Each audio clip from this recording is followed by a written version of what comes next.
Good afternoon and welcome to the Department of State. Just very briefly, but before taking your questions, the Secretary will very shortly depart Brussels to return here to Washington. She just participated, along with Secretary of Defense Gates, in a joint NATO ministerial to review progress on the new NATO strategic concept, as well as prepare for the upcoming November 19 and 20 NATO summit in Lisbon.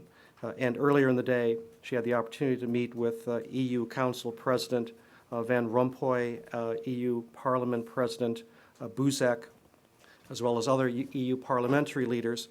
And of course, she met with EU High Representative Catherine Ashton to review a wide range of issues, including support for Pakistan. Lady Ashton and Pakistani Foreign Minister Qureshi will tomorrow host a meeting of the Friends of Democratic Pakistan in Brussels. Special Representative Richard Holbrooke will be representing the United States at that meeting, and they will chart Pakistan's progress in responding to the tragic flood, assess Pakistan's longer-term needs, and help the international community prepare for the Pakistan Development Forum, which will take place next month in Islamabad, and provide a roadmap for long-term reconstruction. And of course, this also tees up here at in Washington next week the third high-level meeting of the strategic dialogue between Pakistan and the United States, an example of our ongoing broad partnership with Pakistan. And Foreign Minister Qureshi will be here along with Secretary Clinton to receive reports from the various working groups that will chart progress in the full range of issues that we have in our relationship with Pakistan. But one of those will be obviously to continue to assess Pakistan's long-term needs given the flood of early this summer.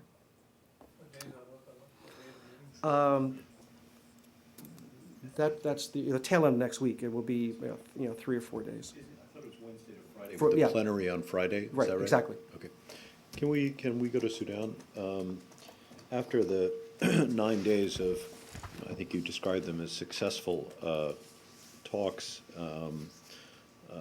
that broke up a few weeks ago. A couple of days ago. Yeah, a couple of days ago. Just seems like longer. And that were you weren't there. they were so successful that they failed to resolve the Abyei issue, and were set to reconvene at the end of this month to take that up again. Northern Sudanese leaders are saying on the record that it's now impossible to hold a referendum on the future of Abyei on time, and that the issue that either the referendum should be delayed or it should be settled without a referendum. Among the officials who said this on the record in Khartoum were Sudan's Minister of International Cooperation and also a senior member of the ruling National Congress Party. And the South has understandably immediately rejected this. What is your stance on the advisability of postponing the referendum, or settling the matter without a referendum in Abyei? Well, first of all, we did feel, notwithstanding the absence of a final agreement by the parties on Abyei, that these were very important and constructive discussions. So we believe that both the work in New York and the work in Addis have advanced our understanding, along with the parties, of what needs to be done, regarding Abyei.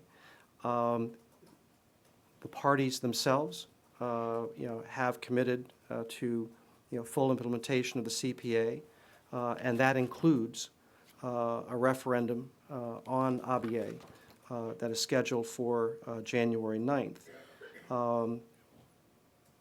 When the parties come back, and reconvene, towards the end of October, and for this next round of talks. Thabo Mbeki, the chairman of the African Union High-Level Implementation Panel, he will facilitate these next round of talks. They will continue to work on ABA, and they will also work on the other referendum, which involves the future of South Sudan. In terms of ABA, the parties must make decisions on key issues at the next round of talks. The most important of these is voter eligibility, who will be allowed to vote in the referendum, and the parties must reach consensus. If they're going to meet their commitment for the referendum to take place as scheduled. So we recognize that this is a challenge, but the parties themselves are committed to hold referenda on Southern Sudan and ABA on January 9th, and they clearly have work to do to be able to accomplish that on time. So you reject the idea of postponing the referendum on ABA? I mean, right now, the ABA referendum and the referendum on South Sudan are scheduled for January 9th. Those are commitments that the parties themselves have made, and we need them to come back together urgently, prepared to reach agreement and meet those commitments. I don't understand what you're not willing to say, unless it doesn't reflect your policy, that the United States government does not want the referendum, specifically on ABA, to be postponed. Well, ultimately, this is a process run by the parties. They're the ones that have to agree. They have committed to hold these referenda on January 9. And it is worth emphasizing that there are two referenda scheduled for that date. The future of South Sudan and the referenda on ABA and its future within Sudan as well. So the parties need to come back together. They're pledged to reconvene, I believe, on October 27. We have not reached agreement. There is work to be done. There are very specific things that need to be done to be able to accomplish this referendum on ABA on January 9. I still don't understand. I mean, it's as if you, unless I'm misunderstanding you, you're not stating very clearly that you want them to go ahead and do this, that you don't accept the notion of postponing it. Arshad, let me try it again. Yeah. The referendum is scheduled for January 9. A fact we're all well aware of. Correct. And this remains the commitment of the parties to hold the referendum on January 9. We recognize that in order for that to take place, the parties have to come together, reach agreement, and then take the appropriate action to prepare for that referendum. We believe that the referendum can still happen on time, but that does require, when these talks reconvene on October 27, that the parties reach agreement on the ABA referendum, even as they continue working on preparations for the referendum on Southern Sudan. So is it still possible? Yes. Is this going to be an enormous challenge? Yes. But we'll see what the parties are prepared to do when they reconvene on October 27th. And is this what you want to happen, yes or no? The United States wants to see the referendum take place. It is currently scheduled for January 9th. So, but the question is, do you want the referendum to take place on January the 9th? We continue to believe that the parties should come together and fulfill their commitment to hold the ABA referendum on January 9th. Question about Canada. Fox News today is quoting State Department insiders as saying that Ambassador Susan Rice chose not only to not campaign for Canada in its bid for a seat on the UN Security Council, but that she instructed staff members to stay away from the issue. Can you please respond to that allegation and also describe what, if anything, the United States did do in supporting Canada for its bid? You are correct that there was a vote this week on the UN Security Council, and our votes are secret. Can you describe anything that you did that anybody with the United States did in support of Canada's efforts? I mean, often countries talk to each other, lobby for each other. I understand that. You know, for that particular seat, there was a contested election, and we were present, we voted, and beyond that, I'm not going to comment. Question on Afghanistan. U.S. and NATO officials in recent days have been talking about high-level peace negotiations between the Afghan government and certain Taliban leaders. I'm wondering, you know, given statements in the past that there is no strictly military solution to this conflict, do you see these developments as representing, in some sense, a turning point in the war? I would say that they represent the execution of the strategy that we have, which which we share with other international partners, and most importantly with the government of Afghanistan. Our strategy has both a military and a civilian component. Within the civilian component, we recognize that not always, but insurgencies frequently are resolved not by military means alone, but a combination of military means and a viable political process. That is precisely, it's incorporated in our strategy. We are following that strategy. We are supporting the government of Afghanistan in pursuing reconciliation with those elements that are currently part of the insurgency. And we will continue to support, as the Secretary said in, I think, a press appearance a little bit ago in Brussels, we'll continue to support this Afghan-led process in any way we can. What I'm getting at is I'm wondering how much importance you attach to the fact that apparently for the first time there have been direct face-to-face negotiations by high-level figures on both sides. Is this just another small step, or is it a significant step? Is it a turning point in any way? Again, there's nothing new to this. We outlined our plans for, or actually, you know, let me correct myself. The government of Afghanistan outlined its plans for reconciliation and reintegration, you know, first in the London conference in January, and then subsequently at the Kabul conference this summer. So the government of Afghanistan is pursuing, you know, this strategy on reconciliation, which involves, you know, potential political resolution that would allow, under certain circumstances, you know, the leadership of these various groups to participate in the future of Afghanistan. Our, you know, the criteria for such participation is clear. It's a criteria that's shared by the United States, by the national community, and by the government of Afghanistan, including renouncing violence, you know, severing any links with Al-Qaeda or its affiliates, and fully supporting the Afghan constitution, including rights for men and women in Afghanistan. Anyone who supports those criteria, in our view, can play a role in the future of Afghanistan. So the Afghan government is pursuing this strategy. I think the Secretary said on the reintegration side that you know, the pressure that we are putting on these elements is having an effect, and we're seeing the gravitation of the foot soldiers of this insurgency who are not ideologically driven, you know, moving you know, towards reintegration and you know, playing a constructive role in Afghan society. And we'll certainly continue to find ways to support that. But on reconciliation, we will continue to support the Afghan government, but this is an Afghan-led process, and ultimately will involve, you know, political reconciliation, Afghans talking to Afghans, and reaching an understanding on the future of their country. Wait, so you said there's nothing new here.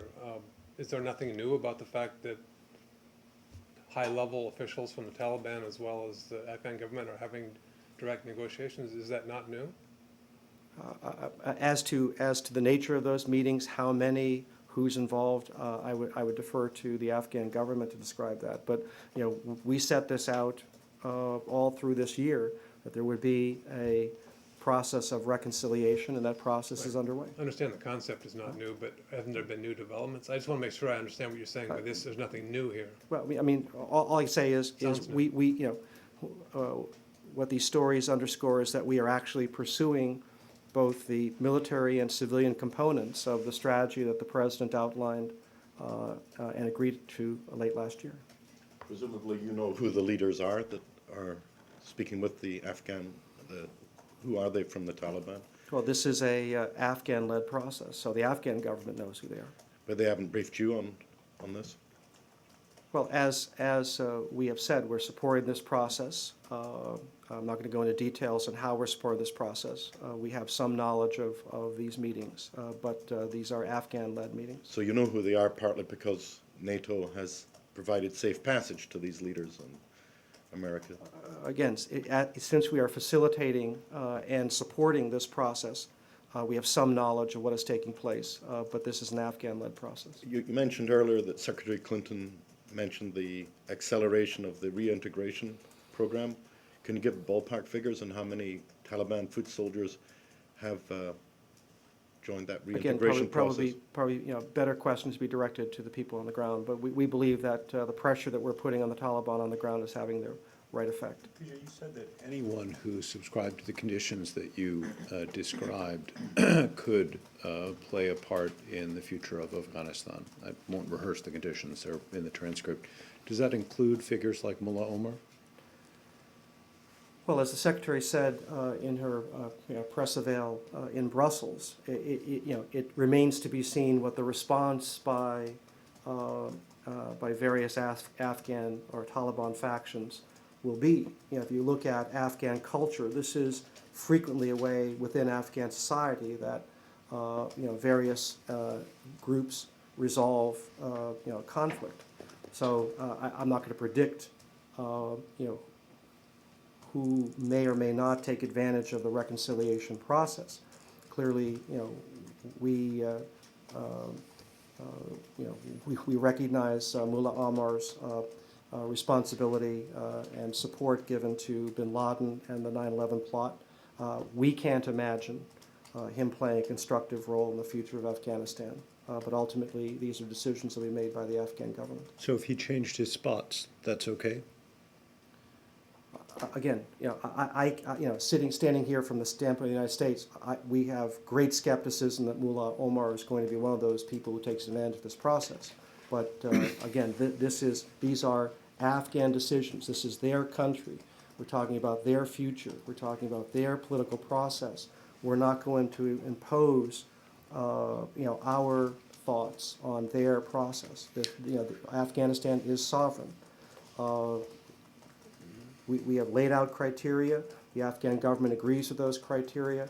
I can't imagine Mullah Omar playing a constructive role in Afghanistan's future. But that's not the issue at all. I mean, to my mind, the issue is not whether you can envisage him playing a constructive role. The issue is whether, if he were to sign up to all the conditions that you described, if your statement that anyone who does that is welcome to play a role in Afghanistan. I mean, the reason I'm asking. Arshad, it's a hypothetical question that really defies an answer at this point.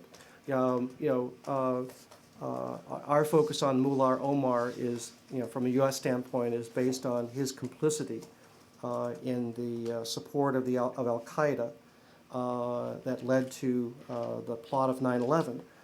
From our view, Mullah Omar has been attached at the hip to bin Laden for some time. So based on everything that we know about him today, in fact, he will not meet the criteria that we have laid out. He had many opportunities during the 90s and even after 9/11 to disassociate himself from Osama bin Laden. He chose not to. So there's nothing that we see that indicates that Mullah Omar will in fact change his stripes. As a result, we don't see that he's qualifies to play a constructive role in Afghanistan's future. Yeah, the reason I'm pressing on the question, which I acknowledge is hypothetical, but then you're talking about hypothetical circumstances here. If certain people do certain things, then certain things are acceptable to the U.S. government, i.e., if they sign up to the conditions, then it is acceptable to the United States that they continue to play a role in the life of, Afghanistan.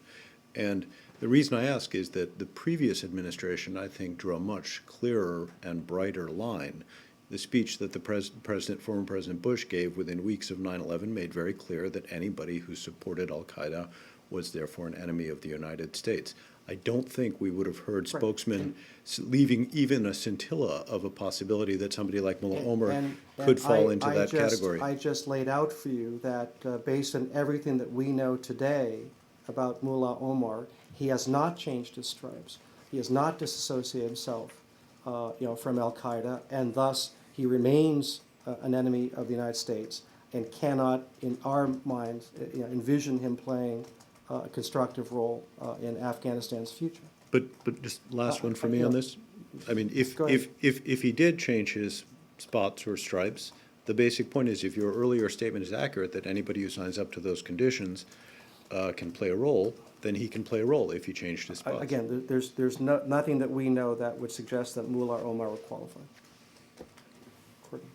On the same topic, you mentioned several times that there's nothing really new here, but both Secretary Clinton and Secretary Gates spoke about opportunities and taking advantage of new opportunities when they presented themselves. Can you expand on what they meant by that? Did this indicate that there were some high-level guys that were coming forward, approaching the Afghan government, saying that they were ready? I mean, what were they talking about, these I opportunities? think, again, these are better questions to ask the Afghan government. It is their process. We are aware that there have been, some meetings between Afghan officials and these groups. Who, what, when, where, those are, questions to ask the Afghan government. So we are moving forward on the joint strategy that we have. We are supportive of this reconciliation and reintegration process. We believe in the case of reintegration, we're talking about not ideology here, we're talking about basic economics. And as the Afghan economy continues to progress, as there are opportunities for these foot soldiers to play normal constructive roles in Afghan society, we think they are moving off of the battlefield and are changing their stripes or changing their spots, to quote Arshad. This is where we believe that our strategy has been validated, and we believe that there are opportunities here on both the foot soldier rank and the leader rank to move in a different direction. But before I put in my call to President Karzai on that, since Secretary Clinton is the one who used the word opportunity and Secretary Gates, can you just give us a better idea of And what? it goes to the heart of our colloquy here with the distinguished correspondent from Reuters, that there is an opportunity. And that opportunity is available to those who demonstrate that they are willing to meet the criteria laid out by the Afghan government and supported by the United States National, and some may and some won't. I think the valley that I don't understand, of the break in information that I don't understand, is that it wasn't long ago, it was just a few months ago, that people in the administration and U.S. military officials were saying it was just too early to talk about this, that this was something that the U.S. was supporting, the idea of talks, but that it was premature to talk about any actual sitting down face-to-face. And now sort of all of a sudden, both Secretary Gates and Secretary Clinton are saying these opportunities presented themselves, but no one's saying what the opportunities were. Well, I would only disagree. We have been talking about this for many months. What you're seeing is the actual follow through, and both the process and structure are in place. And part of that structure is the Afghan government's appointment of members of the Peace Council that will be a part of this process. So all I can tell you is that we laid out our strategy, with the President's deliberations last year, the commitment that we have from the Afghan government and our allies, and what we discussed in the London conference in January and the Kabul conference this summer, and we are fast executing this strategy both on the military side as well as the civilian and political side. Sorry, Another Paul. Canadian question. Terror suspect Omar Khadr, the young man being held in Guantanamo Bay prison, there are some reports that his lawyers are working out a plea deal. Can you comment on this? Does the U.S. support this? He would serve most of his, he would serve his term in Canada. I'll defer to other agencies on his case. Afghanistan for a moment.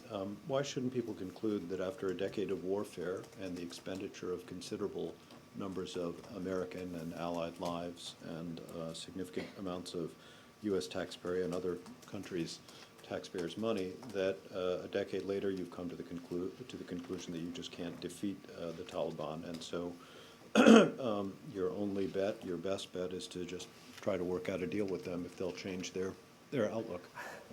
Well, Arshad, I would highly recommend, the counterinsurgency manual that the military put out under the leadership of one David Petraeus. Again, we are following our strategy, which is rooted in the analysis that we've done, he's done on counterinsurgencies, how they are fought, and how they come to a successful conclusion. I think General Petraeus has said many, many times in public that this will be won through a combination of military action and political action. So, we are following our strategy. That strategy is rooted in, counterinsurgency doctrine that has been developed within the government. We're doing exactly what we said we would do, and we're following the basics of our strategy as we laid it out earlier this year. Anything to say about Ahmadinejad in southern Lebanon today? The waving crowds.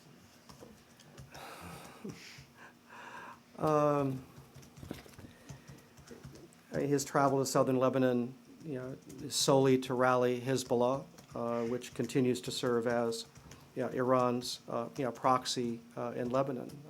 So his presence there, we think, is a provocation. It continues to undermine the sovereignty of Lebanon and the security of the region. One more crack on the Security Council. Leaving aside how the United States voted, which of course is confidential, would it have been helpful for the United States to have its next-door neighbor and ally in Afghanistan have a seat on the UN Security Council? We love Canada. We support Canada, except in a gold medal game.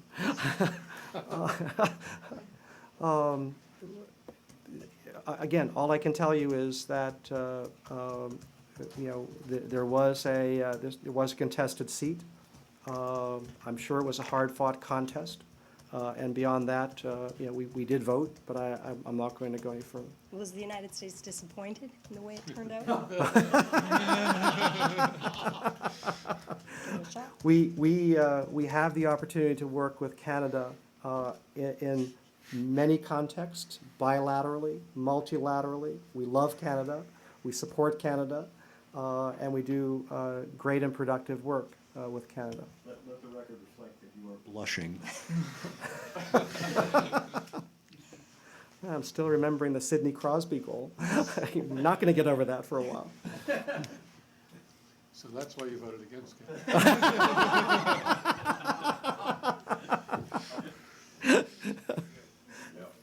Thank you very much.